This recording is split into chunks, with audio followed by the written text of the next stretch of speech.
What's going on, guys? It's your boy Radiation and welcome back to another video over here on Radiation Reacts. So today we're going to be reacting to another Mr. Nightmare scary story, and this one is called 4 Scary True Highway Horror Stories Part 2. You know, the highway's always having some type of weird things happening, from ghosts coming across the highway to, you know, even psychotic hitchhikers and stuff. You know, rule number 1, never pick up a hitchhiker. Never pick up a hitchhiker. I can't wait to dive right into this video. Let's do it.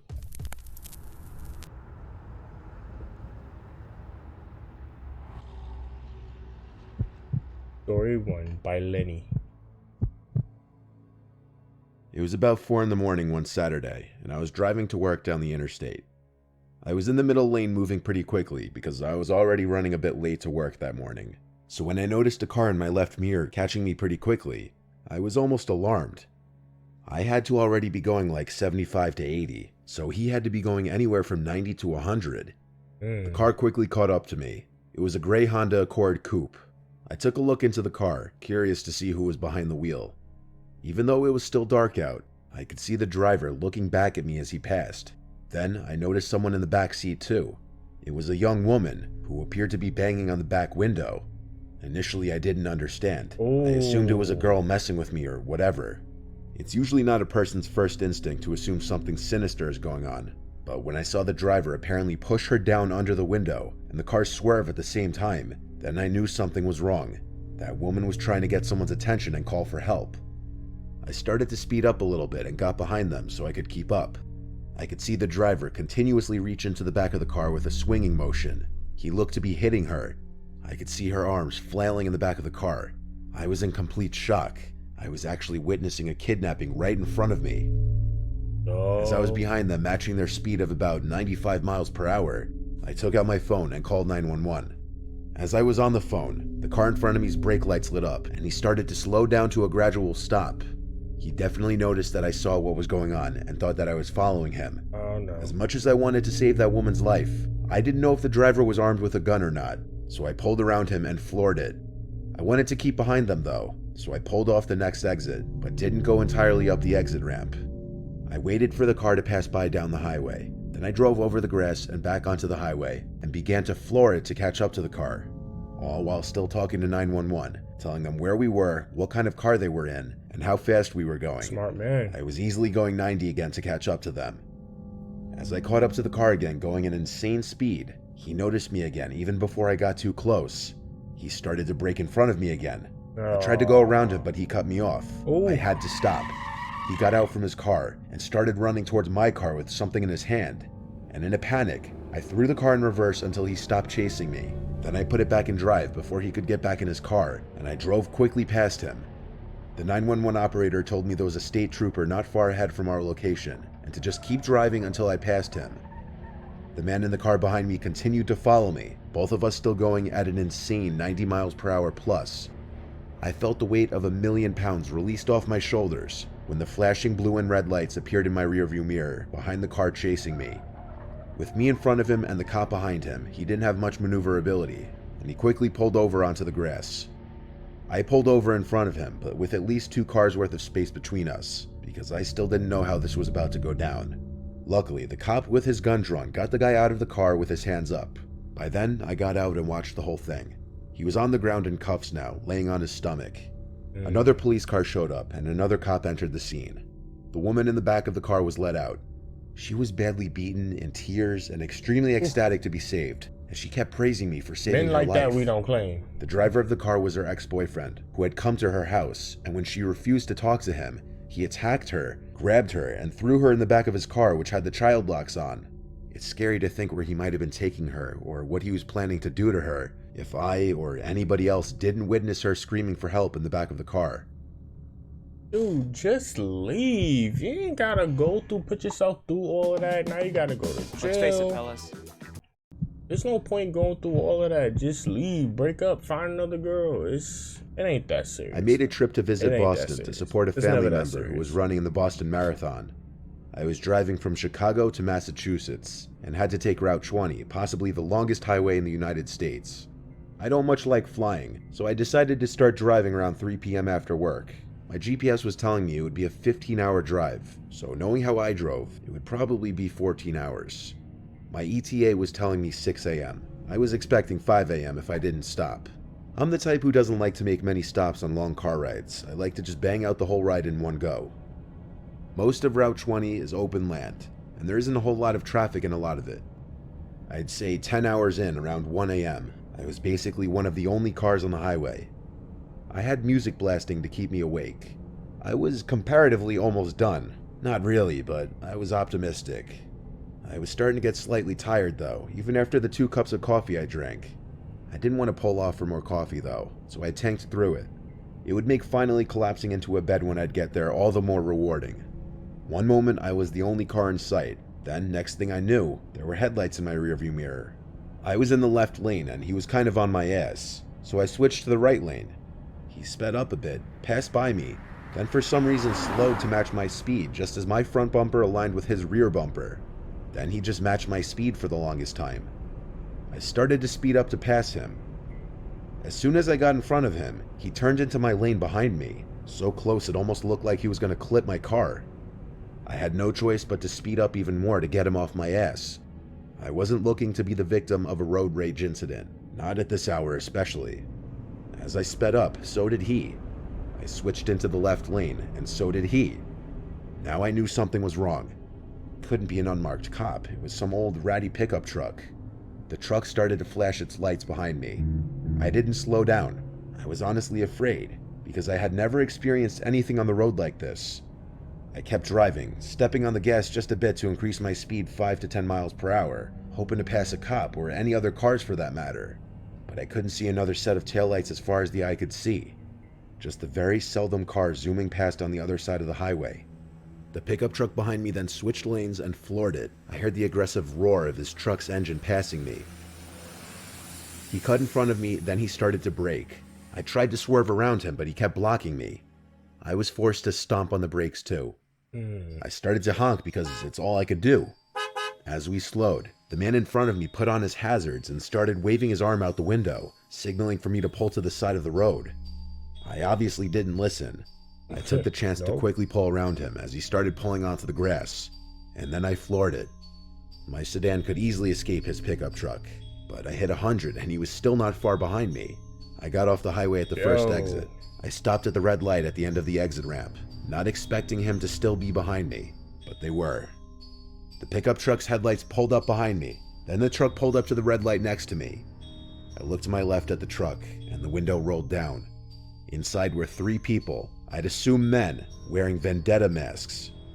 They all looked at me, trying to scare me, I'm sure. But it worked.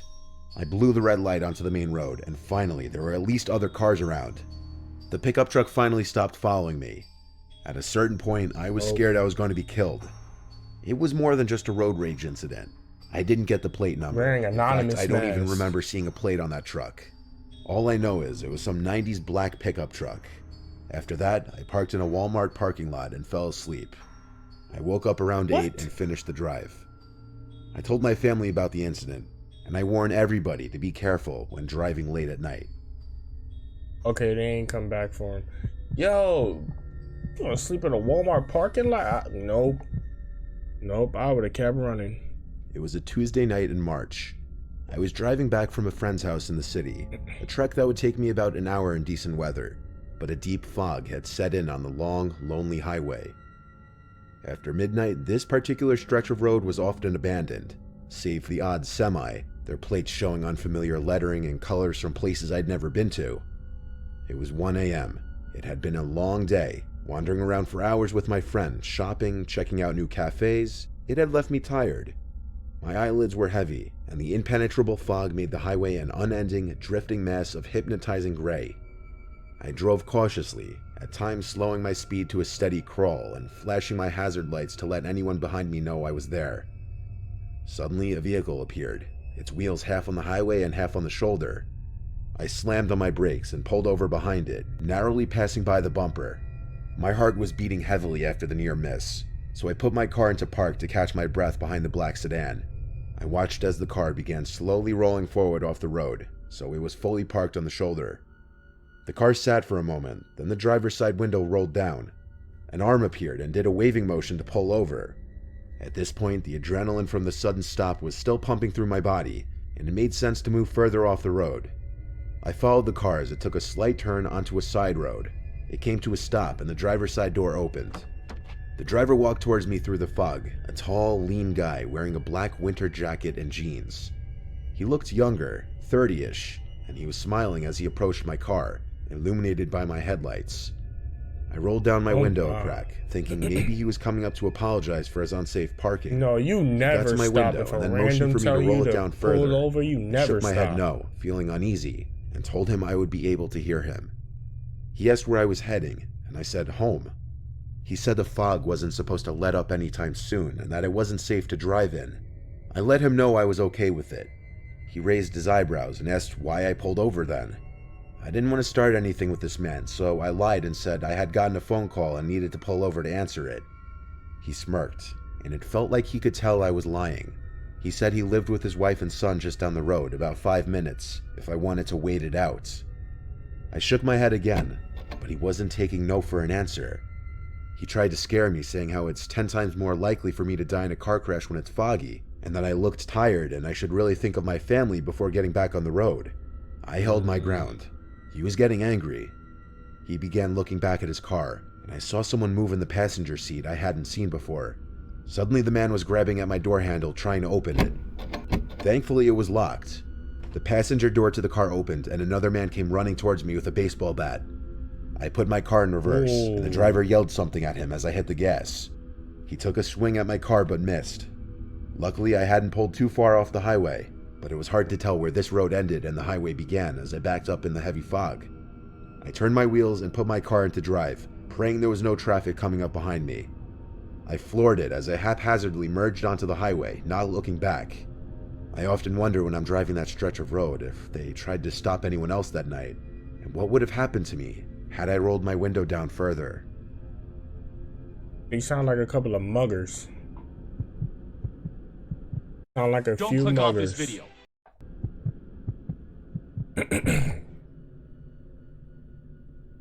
Scary things can happen on the road at night. Nighttime is when the creeps and weirdos come out, so you have to be extra careful. This was in 2020, right around when COVID started. I would often work overnight shifts at a hospital. My hours would be all over the place. I would always take the same route home, a parkway that I take 10 miles north to my town. It's never a busy parkway, even during the daytime, so at night, I'm almost always completely alone on the road, and COVID just made it even more of a ghost town. I never even see any state police at night either. Usually this is convenient for me as I get home quicker without any slow drivers around me. Yo, in New York, It was Times one Square night I was a driving ghost home town in the during middle of the COVID. night, or rather early hours of the morning. I see a red flashing SOS light stand perched up on the side of the road. As it's shown, you would light up the taillights of the car parked on the side of the road. Clearly someone was in need of assistance, and I was, I guess, in a good mood that night, so I pulled over in front of the car. As I passed the car, I saw a man waving his arms in the air. I put my hazards on and stepped out of my car to approach the man. Based on his skin tone and slight accent, he was a Hispanic man. Due to the COVID mask he was wearing, though, I couldn't gauge how old he was, but if I had to guess, I'd say late 20s, early 30s. I asked him what the problem was. He said his battery died after he stayed pulled over for too long. I asked him if he had jumper cables, because I did not. He said no. I didn't really know how else I could be of assistance other than offering him a ride. No. Then he asked if he could borrow my cell phone. He said his phone died too. I wasn't eager to hand this stranger on the side of the road my phone, Nope. but I did. Oh, I unlocked it for him and opened the phone app. He proceeded to call someone, then slowly walked away as he started to talk into the phone. His car door was open though, so I kind of decided to just take it upon myself to sit in the front seat and try turning the car on myself. And sure enough, the keys were in the ignition still. I turned the key one click to the right, and to my surprise, the battery turned on. I tried turning the hazards on. It worked. ooh. I turned the radio on, and it worked. So I then turned the key once more to the right to start the car now, and it started on the first try. Oh. I didn't have enough time to think about how I might have See? just walked into a trap, because as soon as the car turned on, I felt two arms wrap around my throat trying to choke me. I heard a voice yelling from outside, "Hey, hey," over and over. It was the guy with my phone. I broke out of the person in the back seat's grip pretty easily. I looked at him, and it was a young teenage kid in the back seat. The man with my phone was running back towards his car, screaming at me. I picked flight over fight and ran back to my car and got out of there as soon as the car was on. And I swear to God, I heard a loud pop from outside that I found out moments later was a gunshot. My rear windshield had a hole in it, along with multiple cracks surrounding the hole. I couldn't call police until I got home since that guy still had my phone. I got home and told my parents, then went ahead and called 911 using the house phone. I explained to the police that I was led into a trap, that someone was hiding in the back seat, and that the man who shot at my car still had my phone, which was still unlocked with all my personal information on it. The police recommended I call AT&T immediately and asked them to track the last call that was made within the hour. But AT&T customer service didn't open until 7 a.m., so I had to wait. See, man. With the cops still there, though, I used Find My iPhone on my dad's phone to lock my phone, which I hoped was before they could have found our home address on there. Come 7 a.m., I called AT&T to ask if they could track the last call made, but there were no calls logged since my phone call with my mom earlier the previous day at work. That meant the man never actually made a phone call to anyone, and I found out some more horrible news. All the Bitcoin I was holding in my Coinbase account was gone, many thousands of dollars worth of it, sent to some random Bitcoin wallet address, completely untrackable. The phone's location stopped updating once the thief either disposed of or turned off the phone. I never got it back. A week after this incident, I woke up to my mom's concerned voice. My dad knocked on my door and told me to come downstairs and outside. I was scared, but I followed him. He said he and my mom heard someone in our backyard, but when we checked, we didn't see anyone there. My mom wanted to call the cops, but my dad said we'd hold off until we heard another noise, which we never did. I don't know if what they heard was a person, but if it was, I really hope it wasn't that man who had my phone. My address was saved everywhere on that phone. Regardless, it's been 2 years now, so it's obviously over. Still, I will never stop to help somebody on a highway at night ever again. Yep, nope, don't ever do that. Ever do that. It's 9 times out of 10, it's gonna be a trap. It's gonna be a trap. Never pick up a hitchhiker. Delicious. Never pick up a hitchhiker. None of that. Oh man, that one was actually kind of scary, man.